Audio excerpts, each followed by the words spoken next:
देखिए, जम्मू कश्मीर की सियासत में पिछले 10 दिनों में कुछ अहम फैसले हुए।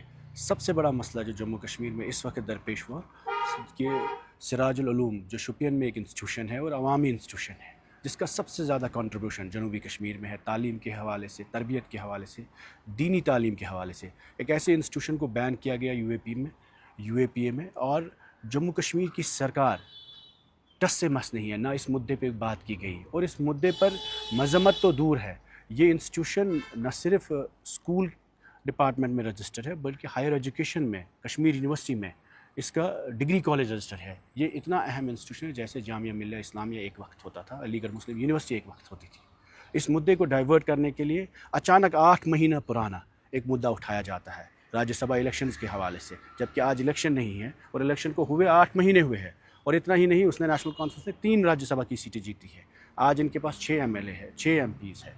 एक को छोड़ के कोई भी बाकी एमपी न कश्मीर के मसले पे बात करता है, कश्मीरियों के मसाइलों पे बात करता है, न पॉलिटिकल प्रिजनर्स के हवाले से बात करता है, न फलाए आम के स्कूल जो बैन हुए उस पर बात करता है, न सिराजुल उलूम जो कल इंस्टीट्यूशन बैन हुआ उस पर बात होती है। और उससे बड़ा मसला जम्मू कश्मीर की रिकॉर्ड्स को लेकर जो हमारी विरासत है वो उर्दू ज़ुबान है। उर्दू ज़ुबान के हवाले से सबसे पहले जमाबंदी का जो रिकॉर्ड है उसको डिजिटलाइजेशन सिर्फ अंग्रेज़ी में आज की तारीख में हो रही है, और हरियाणा का एक एप्लीकेशन इस्तेमाल किया गया और सारा रिकॉर्ड जम्मू कश्मीर की सारी ज़मीन की जमाबंदी अंग्रेज़ी में हो रही है, उर्दू से शिफ्ट की जा रही है। उसमें कई सारी गलतियां हैं, लेकिन लोग इसलिए क्लियर नहीं कर पाते क्योंकि जो पुराना हमारे पास रिकॉर्ड्स था उसको इरेज कर रहे हैं। तो this is an eraser of the history which this government with 50 MLAs is doing.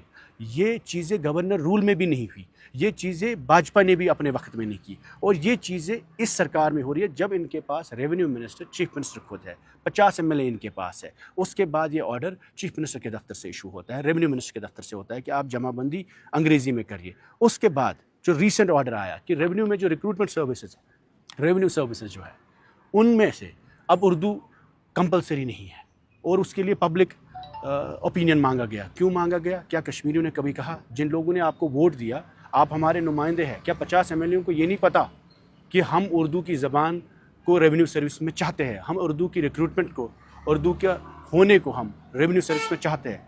उसके बाद शोर शराबा हुआ और इस सारे मुद्दे को डाइवर्ट करने के लिए राज्यसभा का मुद्दा लाया गया। जाहिर सी बात है, महबूबा जी ने खुल के कहा we are not from National Conference. इन्होंने पीएचईडी को बालाए ताक रखा इलेक्शन में। इन्होंने इंडिया अलायंस को तोड़ के महबूबा जी को उस वक्त इंश्योर किया कि वो इंडिया अलायंस से कैंडिडेट ना हो। पीएचईडी में पीडीपी को साइड लाइन करके उस अलायंस को तोड़ने की कोशिश की और इलेक्टोरल अलायंस उसको नहीं बनाया। उसके बाद पीडीपी के पास ये आया कि 4 हमारे पास जो 3 MLA है वो इनको राज्यसभा में मदद करे। महबूबा जी ने कहा हम नंबर 3 पर, जिसमें इनके मेंबर पार्लियामेंट आज सुरेंद्र ओबराय साहब बने हैं, कि हम वहाँ मदद करेंगे आपको ताकि आप अपने वोट 4th पे डालिए ताकि आप कल को इल्ज़ाम तराशी ना हो। ये मुद्दा वोट्स का नहीं है, राज्यसभा का नहीं है, ये मुद्दा ट्रस्ट का है। महबूबा जी ने इन्हें मदद किया क्योंकि लार्जर इंटरेस्ट को वो सर्व करता था, और उसके बाद इन्होंने वादा किया कि हम ज़मीन के बिल को पास करेंगे, सपोर्ट करेंगे। उस बिल को दूसरे दिन रिजेक्ट किया वोट डालने के बाद। आज 6 महीने बाद जिस RTI के बारे में बात करते हैं, जिस मुद्दे को इन्होंने उठाया, ये बीजेपी का एजेंडा है। इनकी पार्टी में गवर्नेंस फेलियर को लेकर, कैबिनेट एक्सपेंशन को लेकर और गवर्नेंस डेफिसिट को लेकर, डिलीवरी डेफिसिट को लेकर इनकी पार्टी टूटने की कगार पे है। इम्प्लोजन हो रहा है अपनी ही पार्टी में। तो उस बगावत की बू ये इल्ज़ाम तराशी करेंगे। हर सवाल उर्दू का जवाब हम मांग रहे हैं, ये पीडीपी को इल्ज़ाम करेंगे, पीडीपी की अलायंस को इल्ज़ाम करेंगे। जम्मू कश्मीर के लोगों ने इस हुकूमत को एक मैंडेट दिया है। इस हुकूमत ने मैंडेट लिया जम्मू कश्मीर के तहफ़्फ़ुज़ के लिए, जम्मू कश्मीर के दिफा के लिए, यहाँ की ज़मीन की दिफा के लिए, यहाँ के मेरिट को दिफा करने के लिए, नौकरियों को दिफा करने के लिए। 21,000 नौकरियाँ आउटसोर्स की गई, बाहर की कंपनीज़ लाई गई, किसकी इजाज़त पे? और इन्होंने कहा हम 1 लाख नौजवानों को रोज़गार देंगे।